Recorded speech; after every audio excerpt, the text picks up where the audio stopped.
You are now listening to the Insight Fantasy Sports Podcast. Ladies and gentlemen, welcome back.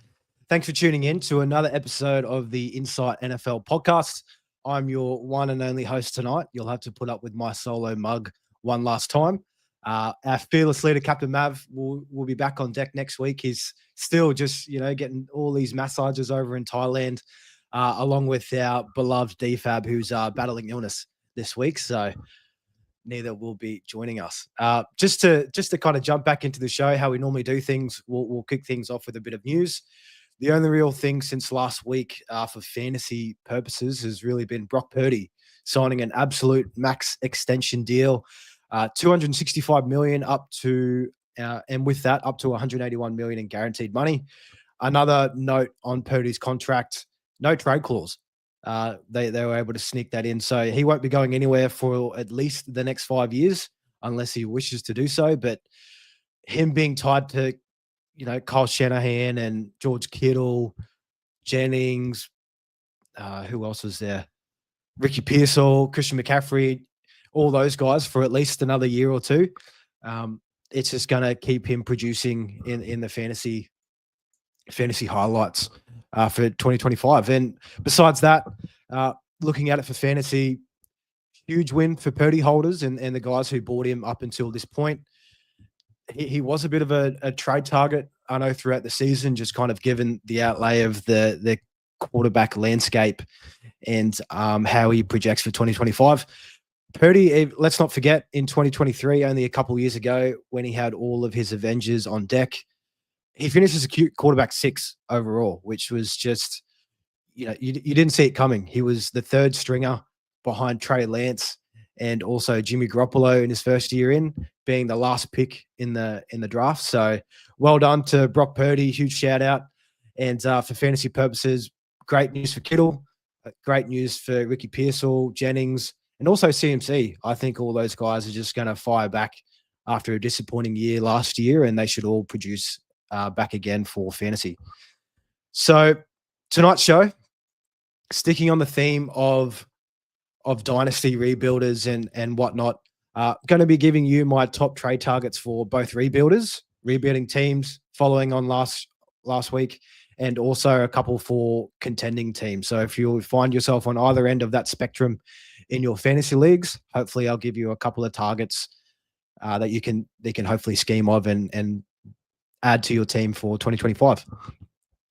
So starting off with rebuilders, just want to reiterate from last week, when it comes to rebuilding, I fully commit to this process. I look at my team, I'm miles away from contending. I've got no depth. I've got barely any hope. So I'm just willing to completely blow everything up in exchange for young wide receivers, young quarterbacks, young tight ends, and also future picks.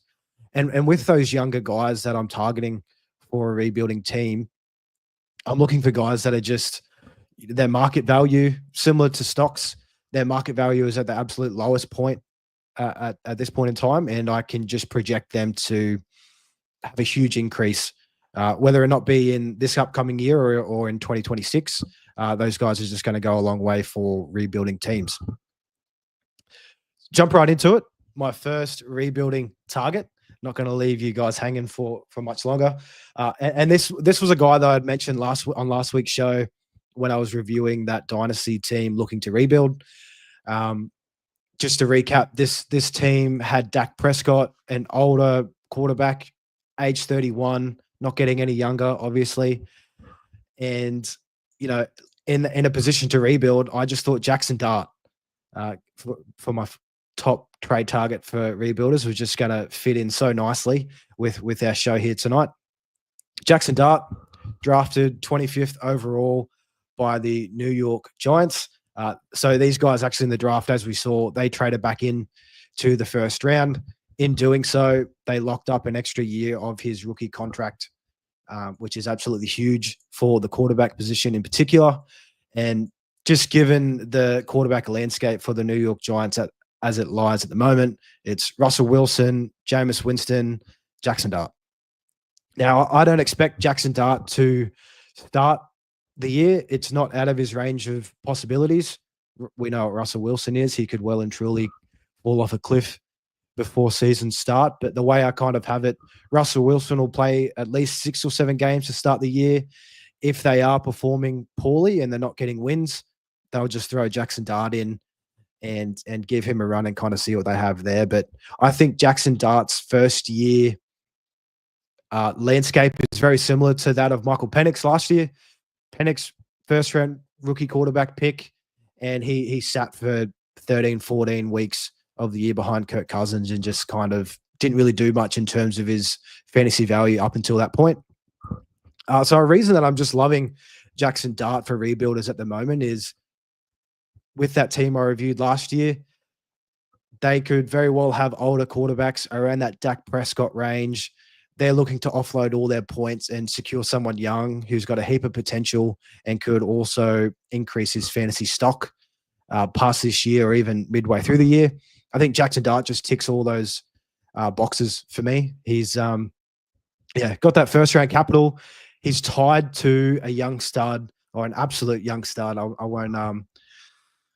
I've got to give him a little bit of emphasis for Malik Neighbors. He's tied to him with his main wide receiver for years to come. And if he does have an opportunity to sit behind Russell Wilson, we've seen how that plays out for rookie quarterbacks. Jordan Love is probably the best example, sat for a couple of years and just came out the gate swinging. And Jackson Dart, I just kind of love what he brings in terms of fantasy. He's not afraid to chuck it deep. We all know that. And he also can add a bit of production through his rushing upside. Just to lean into his rushing upside, his last 3 years at Ole Miss in college, he produced totals of 614, 391, and 496 rushing yards each year, all around the same on about 120 attempts. So, yeah, very good rushing floor. Looking into the NFL, of course, it's different to college, but if he can add 350 to 400 yards with the potential for more in that rushing production, I think that's just going to be huge to increase his floor and also his ceiling for years to come. And not only that, we've seen what head coach Brian Daboll has been able to do in the past for rookie quarterbacks, still getting acclimated into the NFL and still trying to find their feet. Josh Allen, his first year definitely had a lot of room to improve, and Daboll helped guide that process, and hopefully he can do the same for Jackson Dart in his first year. So that's pretty much the landscape of Jackson Dart, why I'm kind of targeting him. I just think, especially for rebuilders, it's just a no-brainer, a guy like this. Michael Penix was a no-brainer for rebuilders last year. First-round rookie talent. He gets to sit on your bench, throw him in your taxi if you want. He's more than likely not going to start a lot of games this year, so he's not going to be contributing to your chances of not getting the first overall pick in 2026. With those guys who just sit on your bench, don't acclimate any points, that's exactly what we want, especially if they also have a chance to excel in fantasy value come 2026 or whenever he chooses to, or whenever he gets the chance to start in the NFL, I should say. So looking at Jackson Dart, a lot of the times at the moment, he's going around your rookie, he's being drafted in your rookie drafts around the 110 to the 204 range I've seen. 204, definitely a rare occasion. If you are having rookie drafts, you really shouldn't let Dart slide past the 112, in my opinion. But that's kind of his value on paper in terms of draft capital. Now, in terms of trading for Jackson Dart, Dak Prescott, like I mentioned on the show earlier or last week, I think Dak for Jackson Dart 1-for-1 is a great trade for both parties. And if you can kind of look at fantasy managers too who potentially drafted Jackson Dart at the back end of the first round, they're contending teams. They might very well need a second starting quarterback, or even if they just want a third backup QB who's definitely going to produce something this year. They don't have to wait for it. They'd be more than happy to move Jackson Dart to get a more stable asset for 2025. And I think Dak Prescott straight up 1-for-1, that's a great value. Even if you're looking to move a wider or an older wide receiver that carries a lot of injury risk and you're just completely off of after their just absolutely demoralizing season last year. Jalen Waddle, I think Jalen Waddle for Jackson Dart straight up would also be a great angle if you're looking to rebuild and move off those older, more riskier guys. Speaking from myself, I've got a new rebuilding team. I took over an orphan just before their rookie draft earlier this year. Needed so much work. I traded a heap of draft picks. I had like 6 or 7 first and second round picks combined heading into the draft. And to add to that, I traded for Jackson Dart. Post rookie draft, I traded for Jackson Dart. I moved Jalen Hurts, which was huge. It definitely hurts. No pun intended, moving Jalen off that team, but I'm a complete rebuilder. Jalen's just going to go to absolute waste on my team for the next 2 years. So I cashed in. I got Jackson Dart back, young potential rookie quarterback who has a lot of upside in that regard. Also has rushing, of course, nowhere near as much as Jalen Hurts, but I also added a 2026 and 2027 first round pick. So in a vacuum, Jalen Hurts for a young rookie quarterback who could fill in that slot is not going to produce any points this year, help towards your case of getting the 101 in 2026, and also 2 future first round picks, which will just go a long way in rebuilding this team. So that's kind of looking at Jackson Dart. Those are deals I'm more than happy to entertain. And I think it's just going to be a great direction to scoop him up if you are looking to rebuild. Moving on to our next rebuilding target.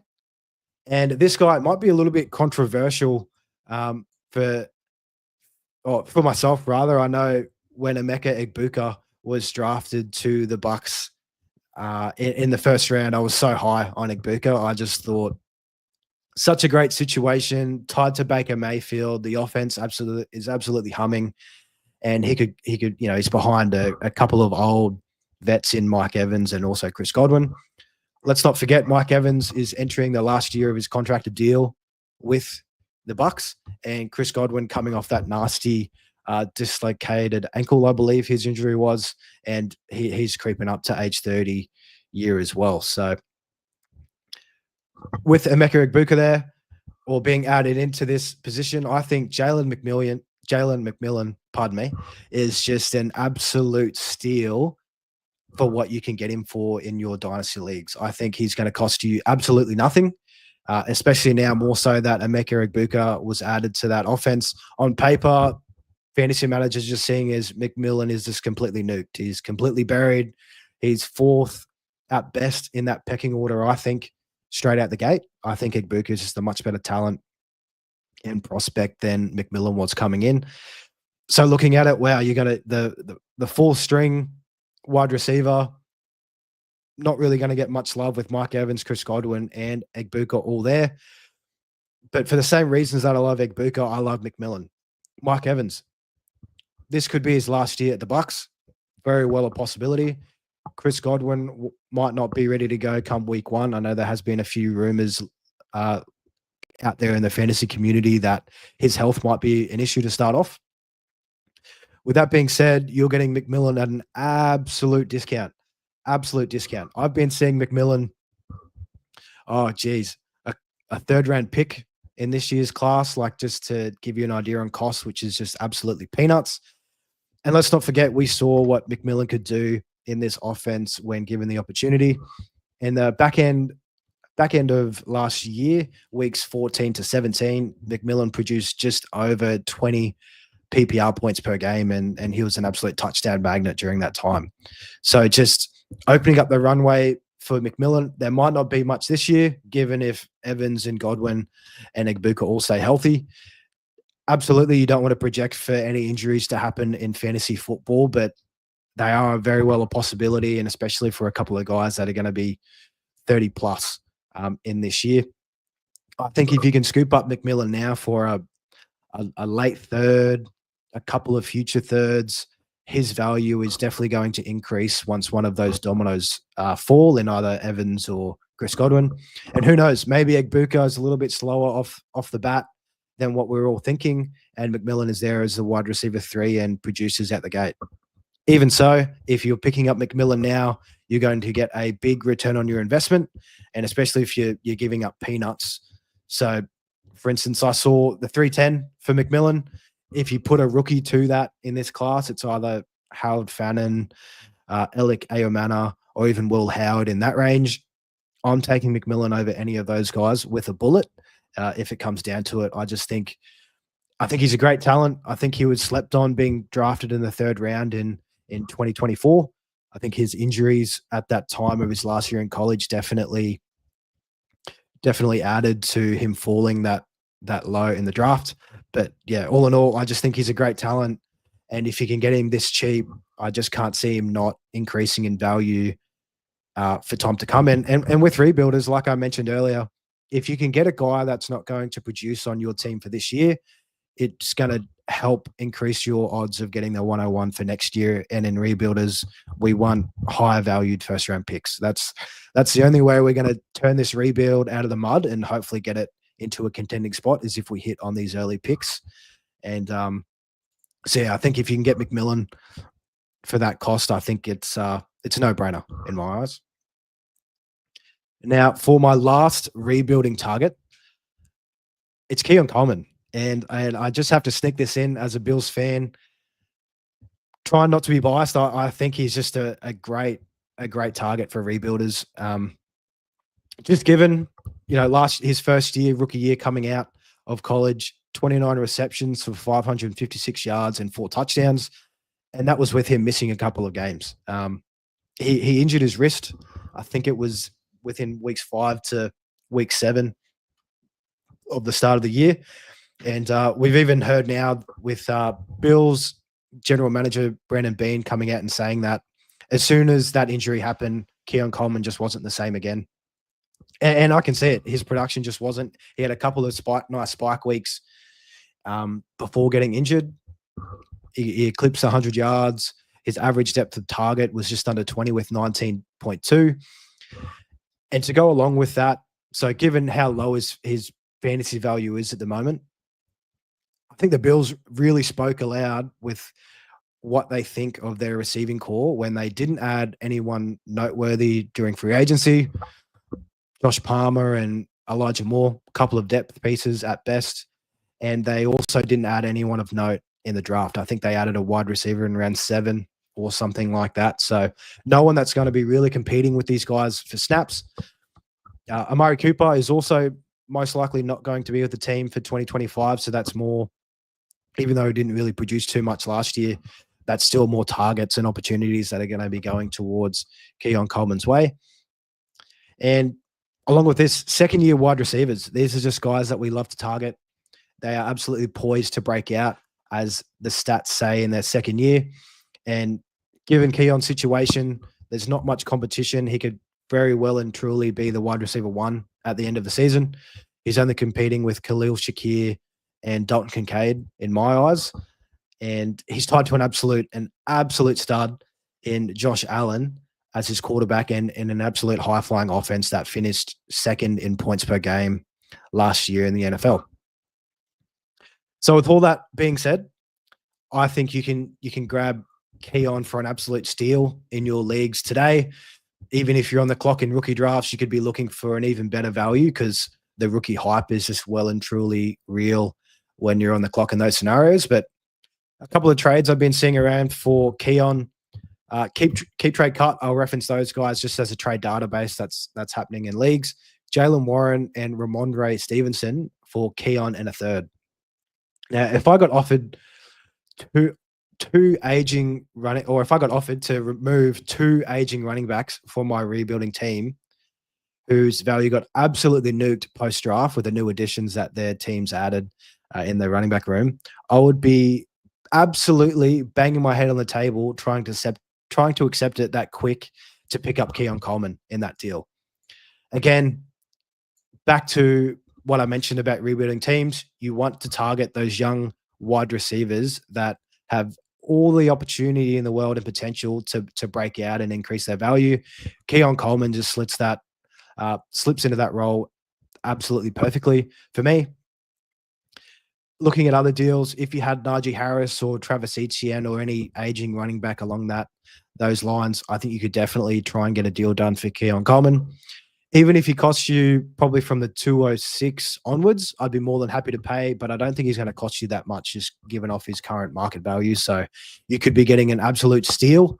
And looking back, and I'm sure a year from now, looking back at Keon Coleman's 2025 season, health permitting, of course, if he does stay healthy, I think he will finish within at least a top 30 wide receiver in Dynasty or for the 2025 season.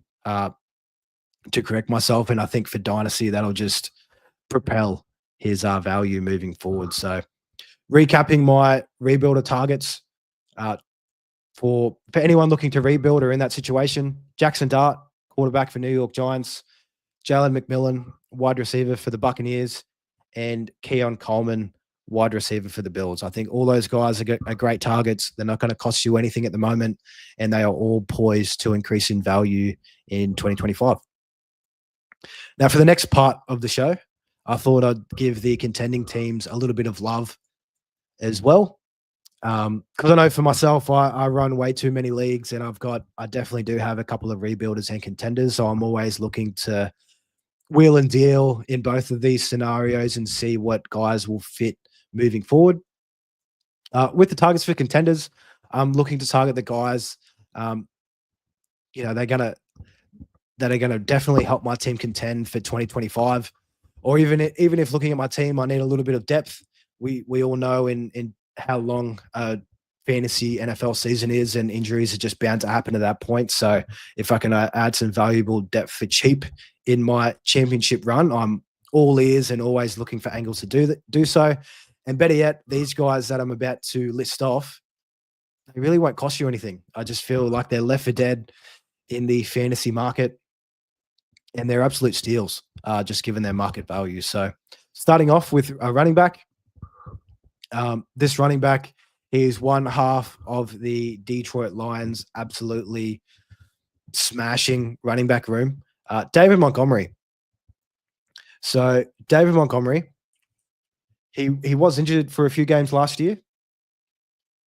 With that being said, he finished as the running back 18 in PPR formats and had 12 touchdowns. So that's with him missing 3 games. That's with him sharing the load with Jahmyr Gibbs, who's an absolute stud. Don't get me wrong. And he's done this for a couple of years. His first year with Detroit, 2023, finishes the running back 17, 1,000 yards.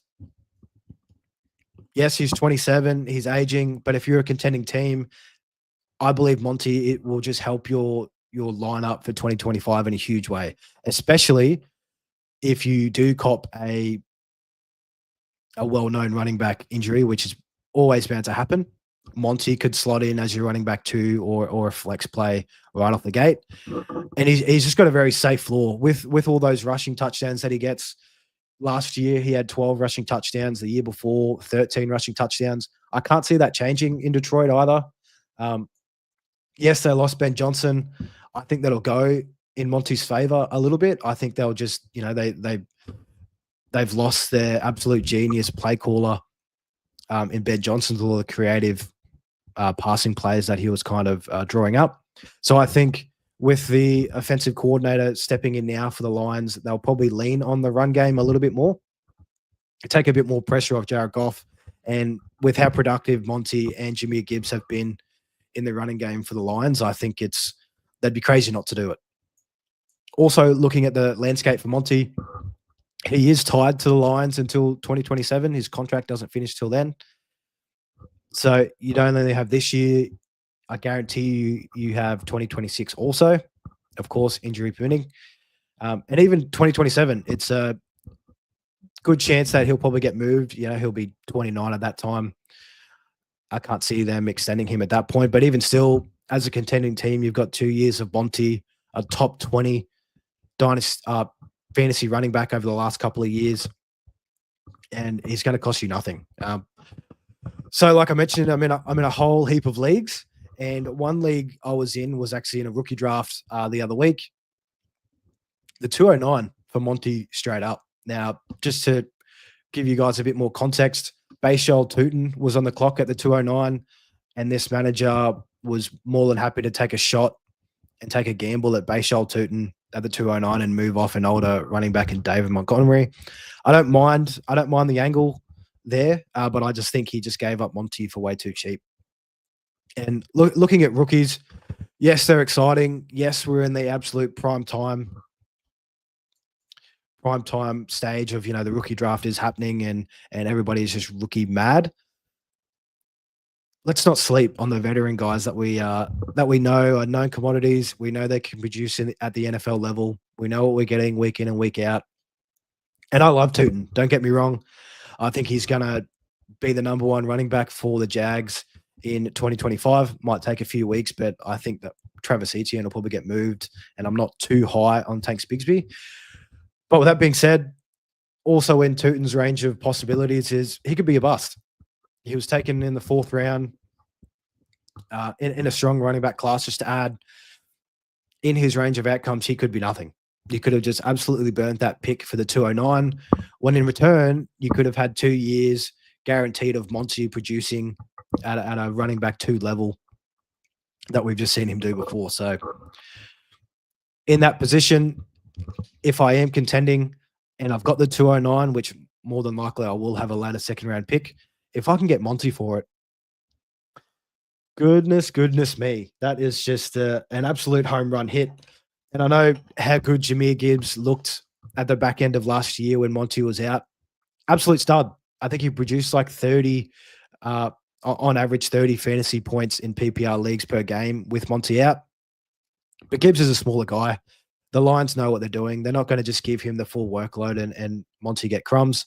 They know what Monty can produce in this offense, and they're going to be more than willing to share the load between those guys. And it's going to lead to a lot of fantasy points for Monty yet again in 2025. And I'd be shocked if he doesn't end up with double-digit touchdowns yet again. So that's my first target for contending teams, running back David Montgomery. Moving down the list, I've got a wide receiver, another older guy. This guy's 30 years old, recently joined this team last year. And I think just quietly, he had the most quiet 1,000-yard receiving season last year in the NFL. And that's Calvin Ridley, wide receiver for the Tennessee Titans. So Calvin Ridley last year, like I said, he eclipsed 1,000 receiving yards, and that was with the likes of Will Levis and also Mason Rudolph trying to get him the ball.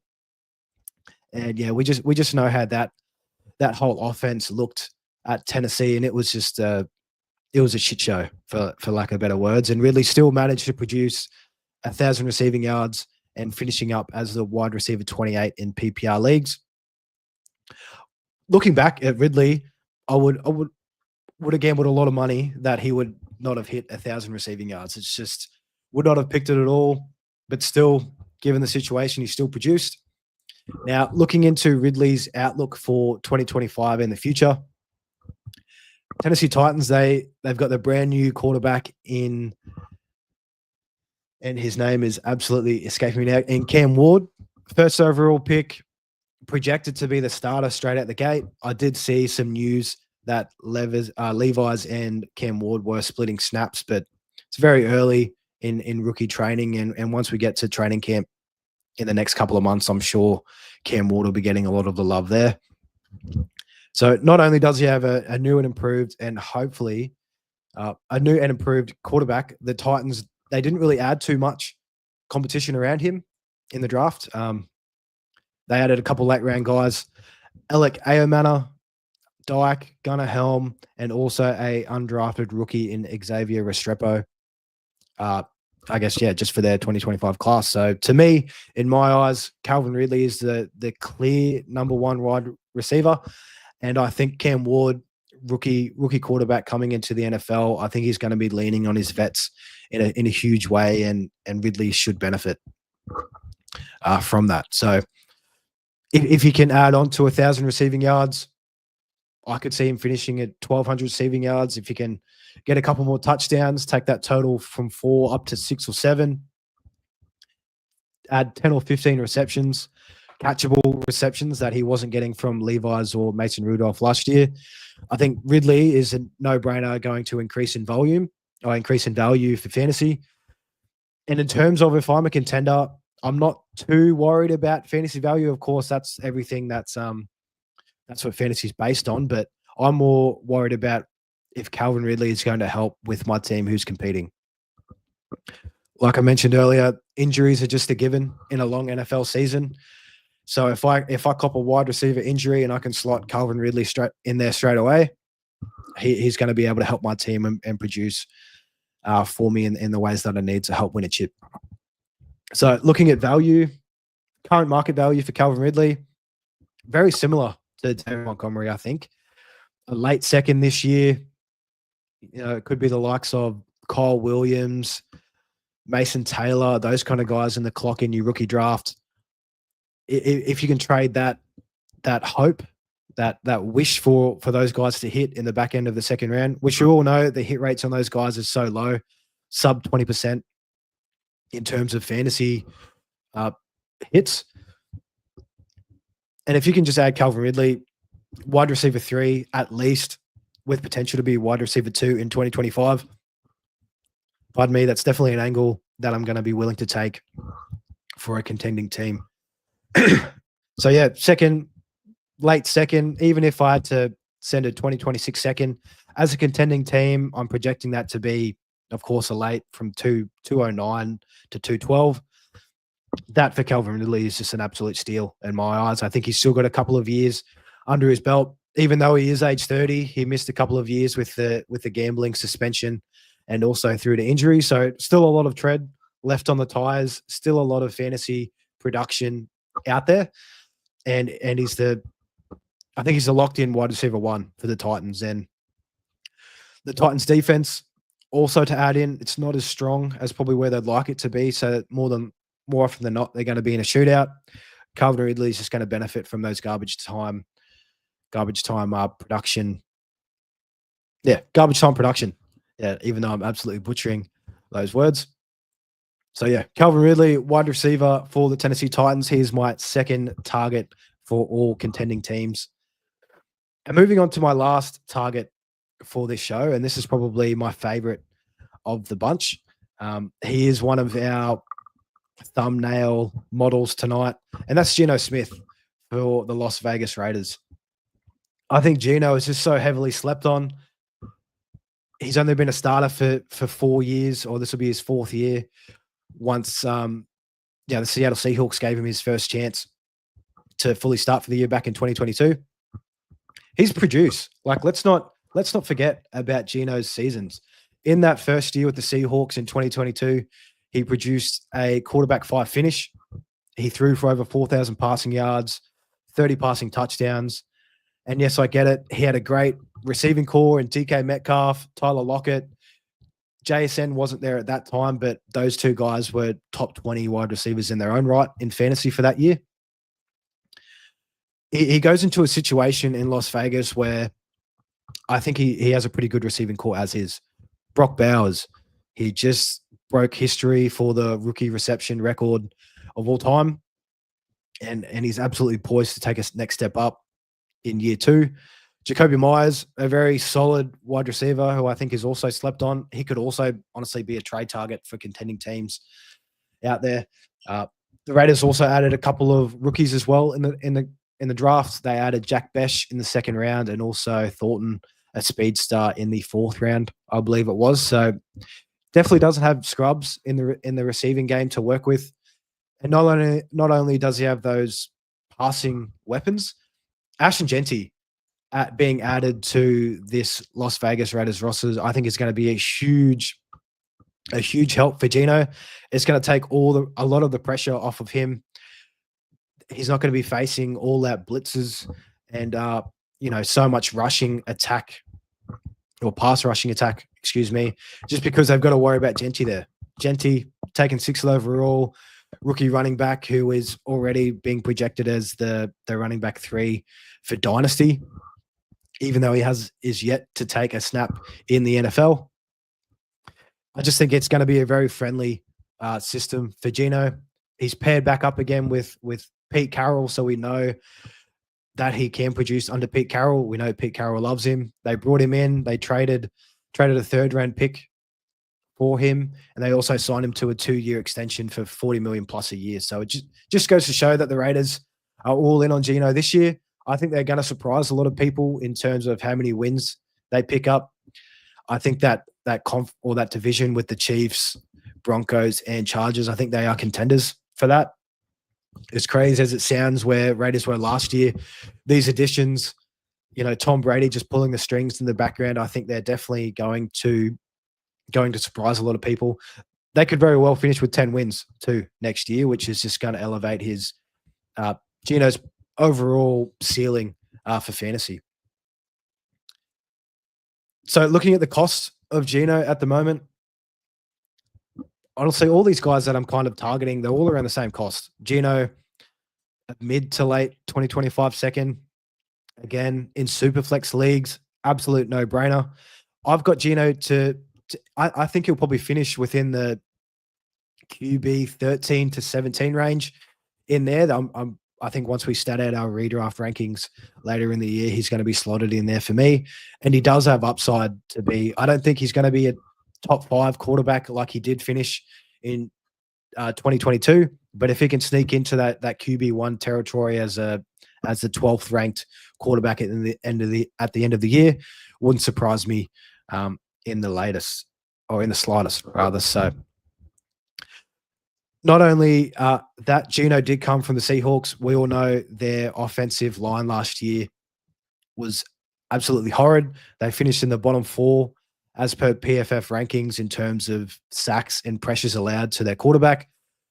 So Geno, I'm sure he's going to be loving the breath of fresh air there in Las Vegas, given that his offensive line now finished middle of the pack last year, league average, but they did add a couple of third-round picks in this class to help bolster that and help keep Geno upright. Again, just telling signs that the Raiders are loving Geno and they're committed to him for the next couple of years and hopefully producing a playoff run while he's there. So value for Geno, like I said, mid to late second. I'd be more than happy to pay a couple of future seconds for Geno if I needed to.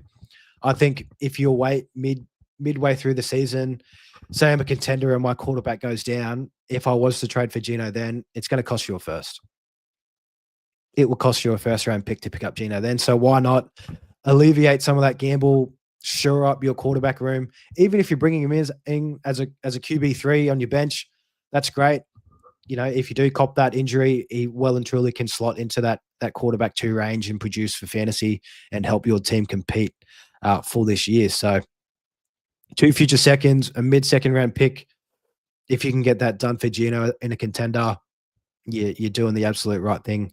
In my eyes, I think, Geno's just very, very well slept on, and the market hasn't yet caught up to him yet. I think when we do get closer to the season and those clips come out of him throwing a Brock Bowers, Jacoby Myers, Jack Besh, chucking down to Ashton Genty, I think his value is going to definitely increase. So if you can get a little value in now, even on a contending team, at a vet quarterback who is locked in, nobody's going to be taking his job there also at the Raiders, I think it's going to definitely improve your chances of winning for the next year.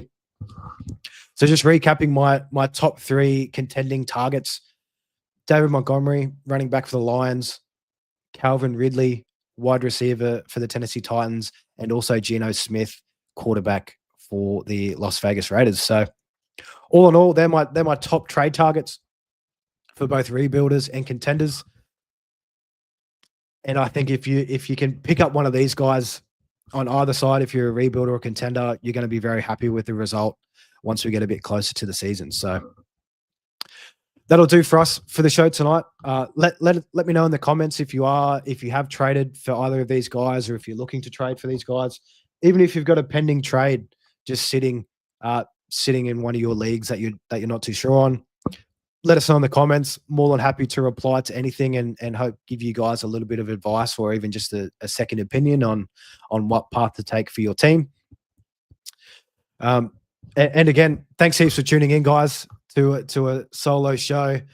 I promise I'll have more amigos with me next week with our fearless leader, Captain Mav, and also DFAB, hopefully back on deck. if you like the content that we've been producing to start off this year, please feel free to drop a like on this video. It goes a long way.